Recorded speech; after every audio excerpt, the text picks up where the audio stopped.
Hi hello good evening everyone, welcome to my channel. ఈరోజు వాతావరణం చూస్తే చూడండి ఎంత కూల్గా ఉందో. మా సైడ్ అయితే చిన్న జల్లు పడుతుంది. ఈ హాట్ వేడిగా ఏదో ఒకటి తినాలనిపిస్తుందని మా హస్బెండ్ అడిగారు. మనమైతే ఇంకెందుకు ఆగుతాం, ఇంట్లో అయితే బజ్జీ మిర్చి ఉన్నాయండి.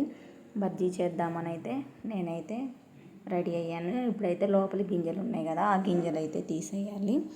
మీకు కారం కావాలంటే ఉంచుకోవచ్చు, నేనైతే తీసేస్తున్నా. ఎందుకంటే మా పాప బాబు తినరు కాబట్టి కారం ఉంటే. ఇప్పుడైతే ఒక కడాయి పెట్టుకొని ఆ కడాయిలో ఆయిల్ పోసుకొని ఆ ఆయిల్ హీట్ అయ్యే వరకు పెట్టాలండి. లోపల నుంచి బబుల్స్ వస్తున్నాయి. ఆ బబుల్స్ వచ్చిన తర్వాత మనం కలుపుకున్న బజ్జీ పిండి అదిగోండి, అందులో నేనైతే వాము, ఉప్పు, సోడా ఉప్పు అయితే కలిపినానండి. ఎందుకంటే సోడా ఉప్పు వేస్తే బజ్జీలు మంచిగా పొంగుతాయి, వాము వేస్తే అరుగుదల ఉంటుంది. నేనైతే ఆ మూడు కలిపి ఒక పావు గంట అయితే ఉంచిన. అవి కలిపిన తర్వాత బజ్జీ మిర్చి అయితే కట్ చేసుకున్నాను. ఈ లోపల ఇదైతే మంచిగా పిండి అయితే మంచిగా అవుతుంది. చూడండి బజ్జీలు అయితే ఎలా పొంగుతున్నాయో.